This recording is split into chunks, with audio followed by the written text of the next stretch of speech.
안녕하세요. 진리의 뿔 가족 여러분. 오늘은 우리가 잘 아는 다니엘의 모습을 통해서 우리가 추구해야 할 믿음의 모습, 신앙의 모습에 대해서 생각해 보고자 합니다. 젊은 나이에 바벨론의 포로로 잡혀간 다니엘은 이 느부갓네살 때부터 바벨론의 마지막 왕인 벨사살에 이르기까지 약 70년간 바벨론의 고관으로 생활을 하였죠. 그러나 바벨론이 멸망한 이후에도 그의 명성은 계속 이어졌습니다. 다니엘 6장에는 메대왕 다리오의 이야기가 나오는데요. 그는 바벨론을 점령한 후 그 넓은 땅을 다스리기 위해서 방백 120명을 뽑고 또 그들을 관리하기 위해서 총리 3명을 둡니다. 그런데 그때 다니엘을 3명의 총리 중 한 사람으로 임명하지요. 이것은 메데바사 사람들이 보기에는 못마땅한 일이었을 것입니다. 자기 민족도 아니고 또 오랫동안 바벨론에 충성해왔던 사람을 메데바사의 가장 높은 자리에 앉힌다는 것은 도저히 받아들이기 힘든 일이었을 것입니다. 하지만 다리오 왕은 다니엘을 향한 사랑이 각별했습니다. 다니엘 6장 3절에 보시면 다니엘이 이 3명의 총리 중에 가장 뛰어났다라고 이야기를 합니다. 이러한 탁월함, 또 그의 고매한 인격과 품성으로 인해 왕은 다니엘을 전적으로 신뢰했던 것 같습니다. 이렇게 되자 다른 2명의 총리들과 방백들은 다니엘을 고소할 틈을 찾기 시작하죠.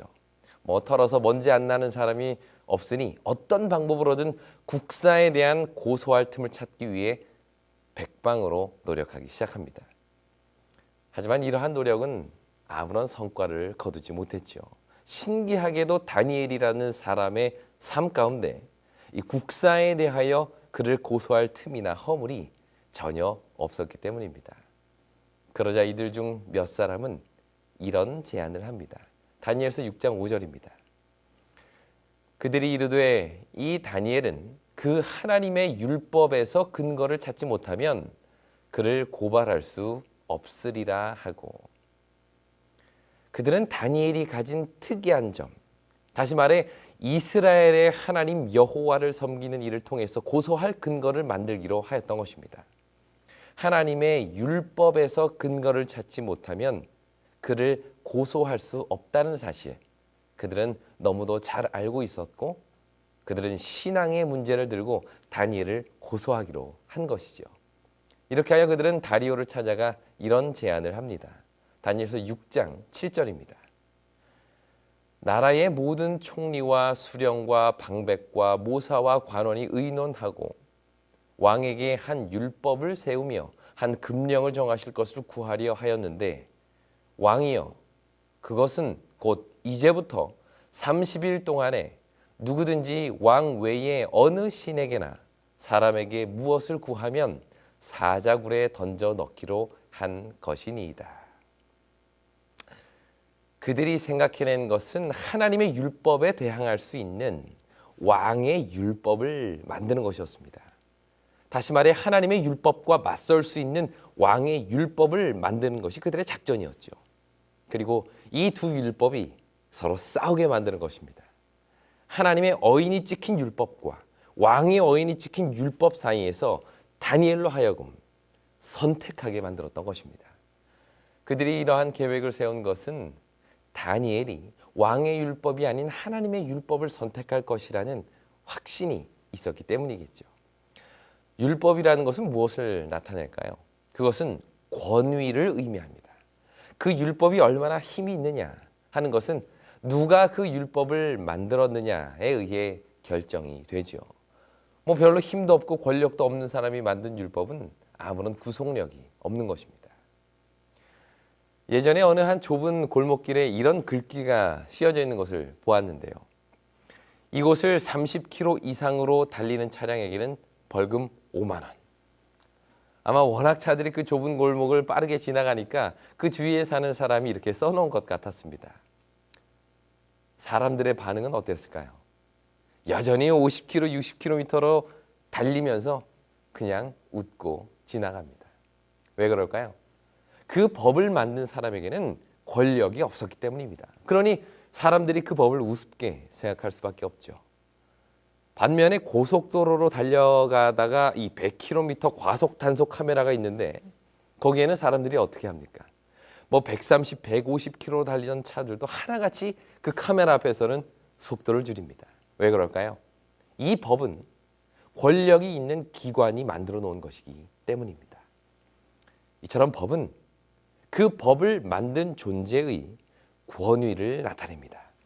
그러므로 하나님의 율법에 대항하여 왕의 율법을 만들어 놓고는 어느 율법을 지키는지 보려고 한 것은 단순히 어느 법을 따르느냐의 문제가 아니라 누구의 권세를, 누구의 권위를 더 높게 인정하느냐 하는 문제였던 것이죠. 결과는 그들의 예상대로였습니다. 하나님의 율법과 왕의 율법 사이에서 다니엘은 조금의 주저함도 없이 하나님의 율법을 선택합니다. 그가 이렇게 행동할 수 있었던 것은 아마 지금까지 70년 가까이 바벨론에서 포로 생활하면서 언제나 하나님께서 그를 통해 주신 기별이 바로 그것이었기 때문일 겁니다.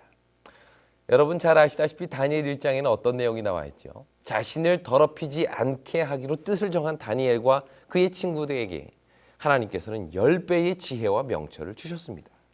다니엘서 2장도 느부갓네살의 신상 꿈을 통하여 온 세상 역사를 주관하시는 분은 이 땅의 권력자가 아니라 하나님이심을 다니엘에게 보여주셨죠. 다니엘 3장은 또 어떻습니까?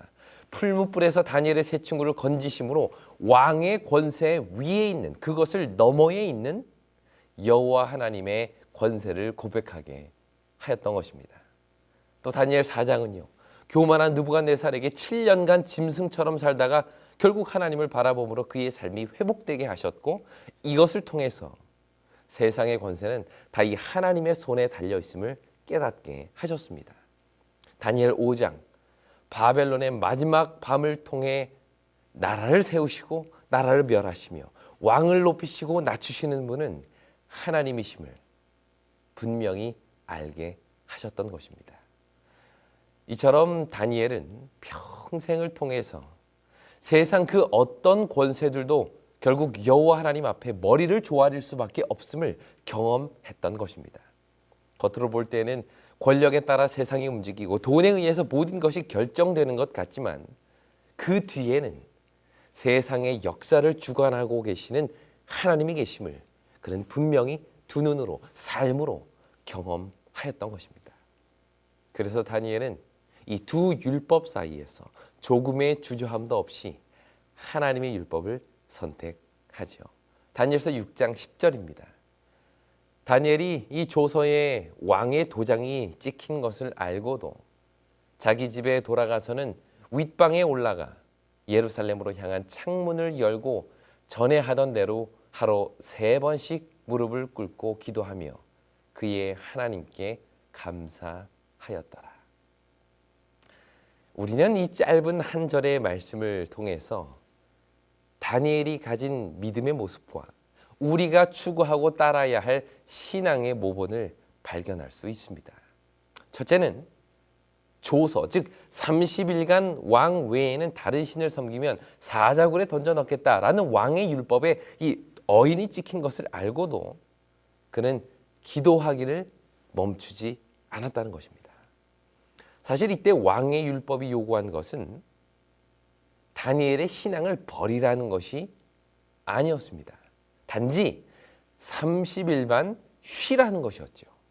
이 법령이 말하는 기간 동안만 잠시 멈췄다가 지나고 나서 다시 신앙을 이어가라는 것이 이 율법이 그에게 제시한 유혹이었습니다. 그러나 다니엘은 신앙을 멈출 수가 없었죠. 기도를 쉴 수가 없었던 것입니다. 그래서 그는 조서에 어인이 찍힌 것을 알고도 그 신앙을 이어갔던 것입니다. 우리는 이것을 신앙의 항상성이라고 표현할 수가 있겠는데요. 항상성이라는 것이 무엇일까요? 언제나 동일하게 유지되는 성질을 항상성이라고 이야기를 합니다. 예를 들어 우리 몸에도 항상성이라는 것이 있죠. 무엇보다 이 사람의 체온, 일반적으로 건강한 사람의 체온은 36.5도에서 뭐 한 37도라고 이야기를 하는데요. 항상 체온이 이렇게 유지되어야 하는데 체온이 여기서 1, 2도만 높아도 몸이 많이 힘들어지고요. 3, 4도 이상 높아지면 생명의 위협까지 우리가 느끼게 됩니다. 또 혈당이나 혈압도 마찬가지죠. 언제나 동일하게 유지해야 할 그 범위가 있는데 그 항상성이 무너지면 심각한 위험에 처할 수도 있습니다. 이처럼 몸의 항상성을 유지하는 것이 매우 중요하며 이 항상성이 깨어지면 질병 또는 죽음으로 이어지게 되죠. 그런데 우리의 영적인 건강을 위해서도 결코 멈추지 말아야 하는 이 항상성이 있다는 사실을 우리는 기억해야 합니다. 다니엘은 그것을 알았습니다. 한 30일만 눈 딱 감고 멈추고 있다가 30일이 지나면 다시 시작해야지라는 것이 신앙에는 있을 수 없다는 사실, 그는 분명히 알고 있었던 것이죠.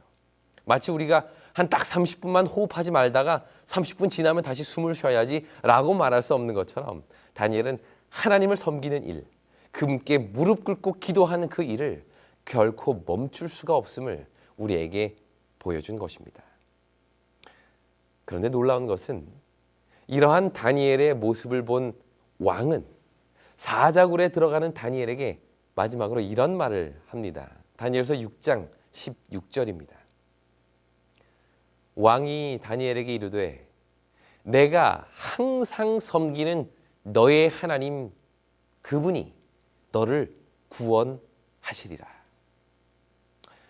다니엘은 여기서 다니엘의 신앙의 항상성을 이야기하고 있습니다.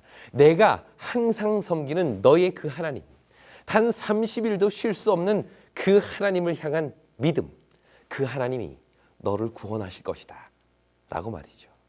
그리고 그 다음날 아침 불이 나게 이 사자굴로 달려간 다리오가 내뱉은 첫 마디는 이것이었습니다. 다니엘서 6장 20절입니다. 너의 항상 섬기는 내 하나님이 너를 구원하시기에 능하셨느냐. 이처럼 신앙의 항상성은 우리를 구원의 경험으로 이끕니다. 이날 다니엘에게 요구된 것은 신앙을 버리라는 것이 아니었어요. 잠시 멈추라는 것이었습니다. 하지만 그는 신앙을 멈출 수가 없었습니다. 항상 섬기는 하나님을 잠시 내려놓을 수 없었던 것이죠. 왜냐하면 참된 신앙에는 잠시 멈춤이란 있을 수 없음을 그는 잘 알고 있었기 때문입니다. 오늘날 우리의 신앙도 마찬가지겠죠. 신앙이라는 것은 본질상 멈출 수 없는 것입니다. 멈추면 죽는 것이 신앙입니다. 내 편의를 위해서, 내 유익을 위해서 잠시 멈췄다가 좀 살만해지면 다시 가질 수 있는 것이 믿음이 아니라는 겁니다. 믿음이라는 것은 호흡과도 같아서 언제나 살아 움직여야 영적 생명을 유지할 수가 있는 것이죠. 이것을 아는 것, 그리고 이것을 경험하는 것은 참된 신앙을 갖는 일에 필수적인 것입니다. 혹시 우리 중에 잠시 신앙을 멈추고 계신 분들이 혹시 있으신가요? 먹고 사는 문제 때문에 혹은 교회에서 받은 상처 때문에 잠시 믿음을 내려놓고 계신 분은 없으십니까? 기억하십시오. 신앙은 결코 멈출 수도 없고 멈춰서도 안 되는 것입니다. 내 생각에는 잠시 이렇게 살다가 또 때가 되면 다시 돌아갈 수 있을 것 같지만 신앙을 멈추는 기간이 오래일수록 다시 돌아갈 수 있는 가능성은 점점 희박해지는 것입니다. 그러므로 우리는 언제나 또 어디서나 어떤 상황이든지 믿음을 붙들고 놓지 말아야 할 것입니다. 신앙의 항상성을 유지하는 것이야말로 살아있는 구원을 경험할 수 있는 길이죠. 그리고 또 한 가지, 다니엘이 이렇게 신앙의 항상성을 유지할 수 있었던 이유는 무엇일까 하는 것입니다. 얼마든지 자신의 신앙을 멈추고 목숨을 위해 잠시 왕의 법을 따를 수도 있었는데 어째서 다니엘은 조금의 주저함도 없이 하나님을 선택할 수 있었을까요? 그것은 바로 평생 동안 그에게 보여주셨던 하나님의 구원의 항상성 덕분이었습니다. 젊은 나이에 이방 나라의 포로로 잡혀와서 힘들고 어려운 시간을 보내는 중에도 인생의 그 구비구비마다 언제나 그를 지키시고 돌보시는 그 하나님의 구원의 항상성을 통해 다니엘은 신앙의 항상성을 유지할 수 있게 된 것이죠. 그리고 그러한 신앙의 항상성은 또다시 구원의 경험으로 그를 인도하게 된 것입니다. 마치 다니엘이 사자굴로부터의 구원을 경험한 것처럼 말이죠. 이것이 믿음으로 믿음에 이르게 하는 이 순환의 원리입니다. 우리에게도 이러한 신앙의 항상성이 필요합니다. 쉼 없이 언제나 하나님을 찾고 의지하는 자들은 반드시 그 속에서 이 구원의 항상성을 경험하게 될 것입니다. 이 경험은 우리로 하여금 더 큰 믿음으로 자라게 합니다. 이러한 항상성의 순환이 우리의 영적인 삶 가운데서도 날마다 일어나게 되기를 간절히 바랍니다. 우리가 다니엘을 통해서 배울 수 있는 두 번째 신앙의 모습은 바로 이 신앙의 방향성인데요. 성경은 우리에게 이렇게 이야기합니다. 다니엘서 6장 10절입니다. 다니엘이 이 조서에 어인이 찍힌 것을 알고도 자기 집으로 돌아가서는 그 방에 예루살렘으로 향하여 열린 창에서 전에 행하던 대로 하루 3번씩 무릎을 꿇고 기도하며 그 하나님께 감사하였더라. 다니엘은 신앙과 인생의 이 방향성을 가지고 있는 사람이었습니다. 모두가 무너진 예루살렘을 등지고 살아가는 그 시대적 상황에서 다니엘은 오히려 날마다 예루살렘을 향하여 기도했다는 것이죠. 왜 그랬을까요? 그는 회복을 바라본 겁니다. 하나님께서 당신의 백성들을 회복시키실 것이라는 그 약속을 생각하며 예루살렘을 향하여 기도한 것이죠. 이것이 바로 우리에게 이 신앙의 방향성을 보여줍니다. 여러분, 다니엘이라고 왜 바쁘지 않았겠습니까? 그 넓은 페르시아를 총괄하는 총리로서 아마 아침부터 밤늦게까지 얼마나 바쁘고 분주한 삶을 살았을지 모르겠습니다. 해결해야 될 일들이 많고 풀어야 할 수많은 갈등들 속에서 아마 다니엘은 눈코 뜰 새 없이 바쁘게 지냈을지도 모르겠습니다.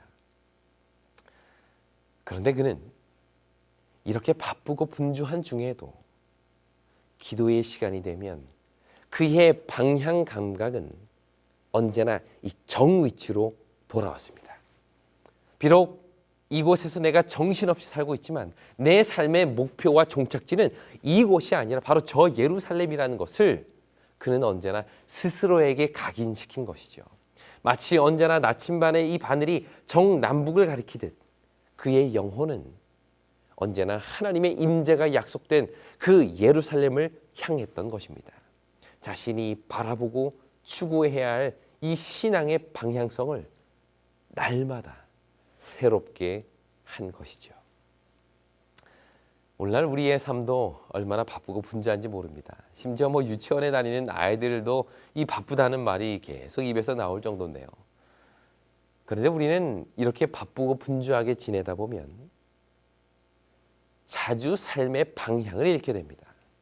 내가 가야 할 궁극적인 목적지, 내가 추구해야 할 최고의 가치가 무엇인지를 자꾸 놓치게 되는 것이죠. 한마디로 이 땅만 바라보고 살다 보면 하늘을 잊게 된다는 것입니다. 하나님의 일을 할 때에도 마찬가지죠. 바쁘고 분주하게 여러 행사들을 치르다 보면 정작 이 일이 추구하는 방향성을 잊을 때가 많다는 것입니다. 바로 이때 우리에게 필요한 것은 잠시 바쁜 걸음을 멈추고 다시 한번 우리가 나아가야 할 방향을 생각하는 것입니다. 마치 다니엘이 하루 3번 자신의 방향을 예루살렘에 초점을 맞춘 것처럼 우리는 이 흐트러진 삶의 초점, 신앙의 방향을 날마다 재정비하는 시간을 가져야 할 것입니다. 사격을 하기 전에도 언제나 이 영점을 맞추고요.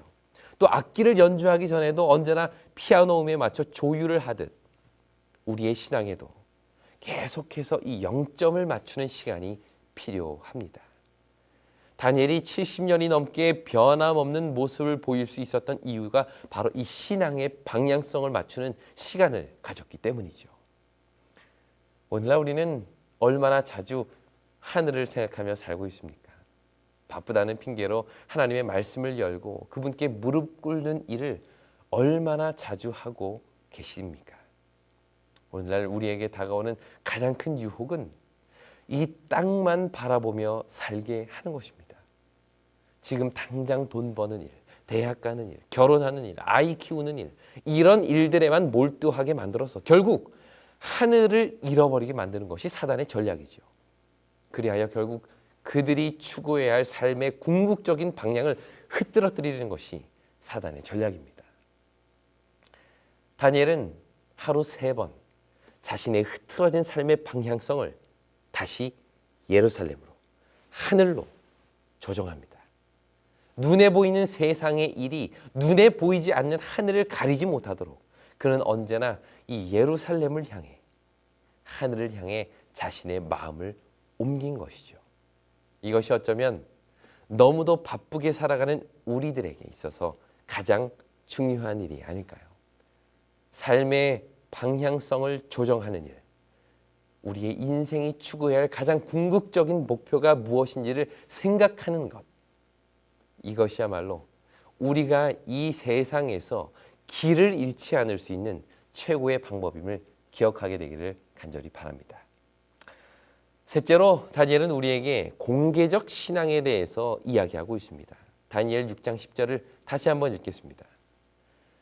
다니엘이 이 조서에 어인이 찍힌 것을 알고도 자기 집에 들어가서는 그 방에 예루살렘으로 향하여 열린 창에서 전에 행하던 대로 하루 3번씩 무릎을 꿇고 기도하며 그 하나님께 감사하였더라. 왕의 조서가 내리고 또 그것이 자신을 타겟으로 하고 있다는 것을 알고 있었지만 다니엘은 창을 열었습니다. 이것은 공개적 신앙을 말해줍니다.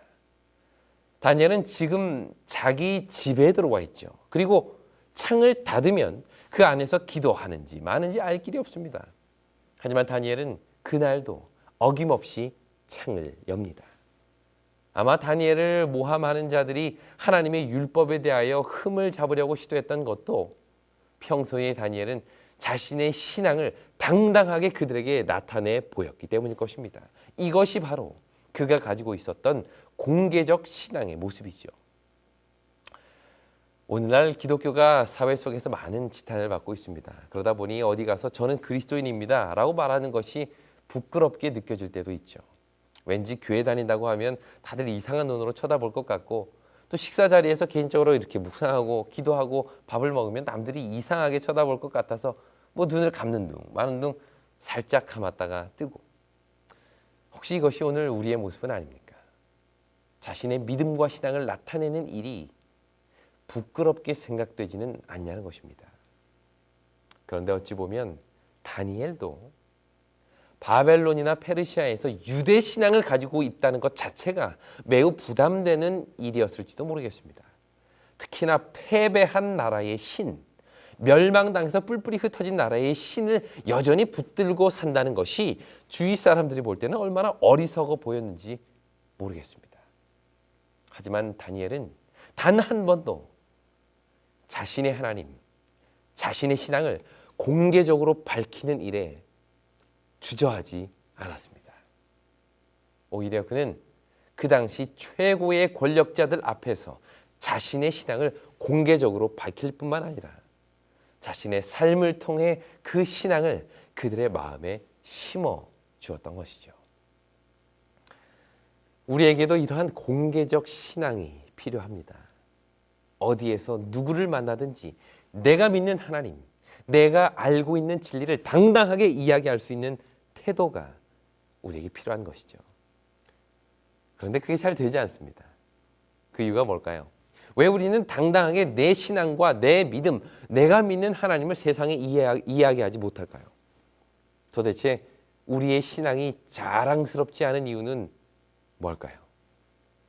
그것은 무엇보다도 우리 개인이 하나님을 경험하지 못했기 때문일 것입니다. 한번 생각해 보십시오. 내 하나님이 풀무불에서 나를 건져내시고 사자굴에서 구원하신 분이라면 어찌 그분이 자랑스럽지 않겠습니까? 다니엘이 모든 시대의 왕들과 고관 앞에서 그토록 당당하게 하나님을 이야기할 수 있었던 이유는 바로 그가 살아계신 하나님을 경험했기 때문입니다. 이처럼 구원의 경험을 한 자들은 자신의 하나님을 자랑할 수밖에 없습니다. 그 신앙이 공개적인 신앙이 될 수밖에 없다는 것이죠. 우리는 얼마나 구원을 경험하고 살고 있습니까? 우리는 얼마나 자주 살아계신 하나님을 느끼며 살고 있습니까?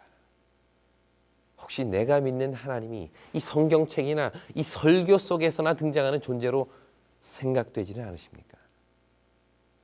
우리의 신앙을 당당하게 세상에 외칠 수 있는 길은 내가 먼저 그 하나님을 경험하는 것입니다.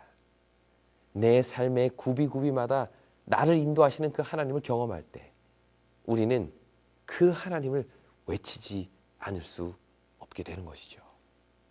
하나님을 만나야 합니다. 그분의 능력을 경험해야 합니다.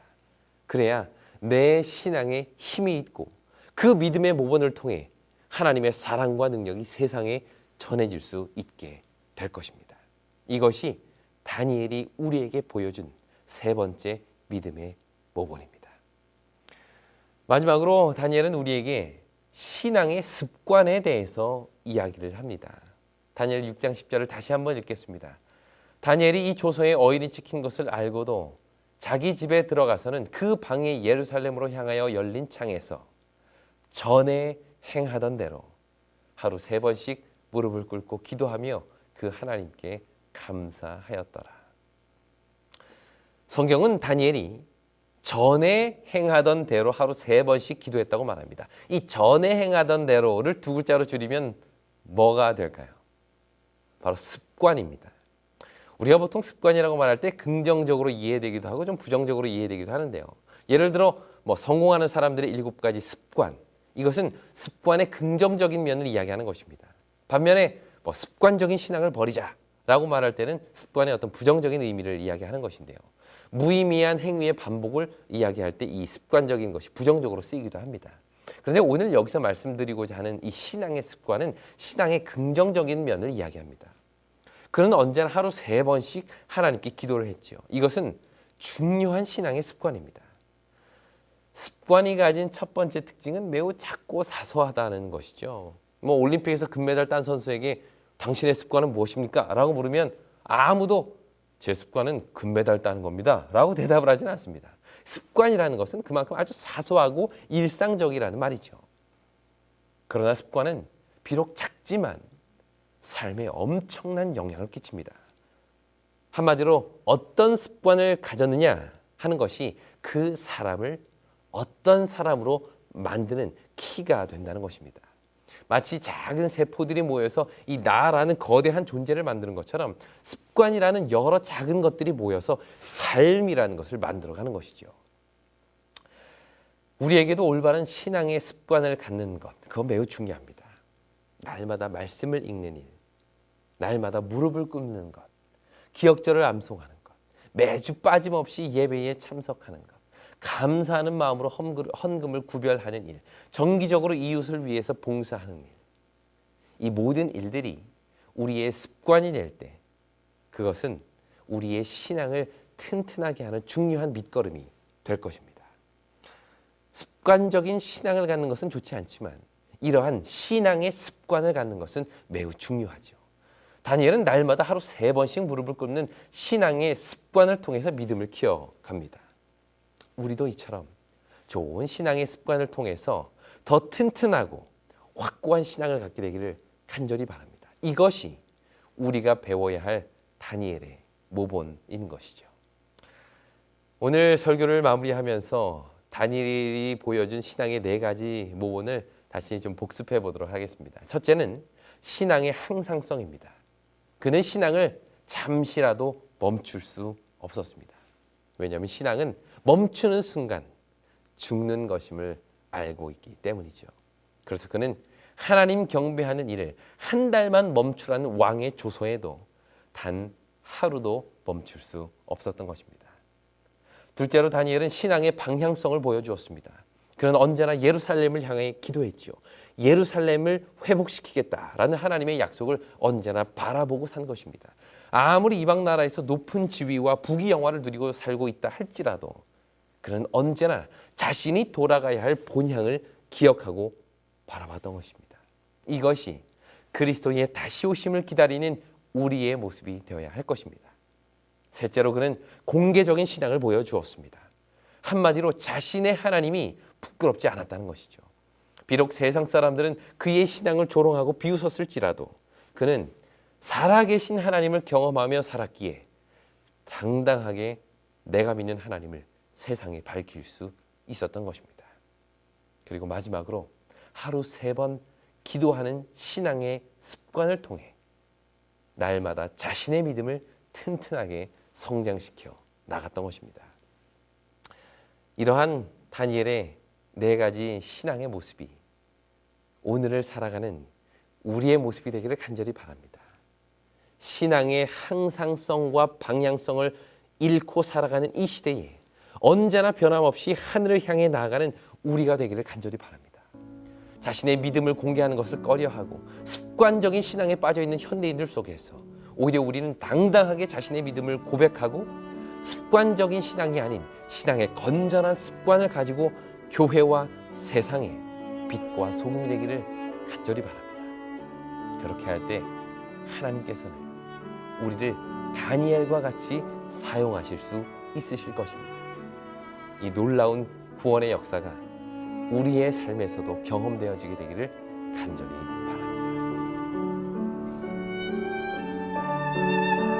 진리횃불 웹사이트에는 이 시대를 위한 하나님의 말씀이 준비되어 있습니다. 다음과 같은 성경 연구 자료를 통해서 하나님을 더 깊이 만나게 되길 간절히 바랍니다.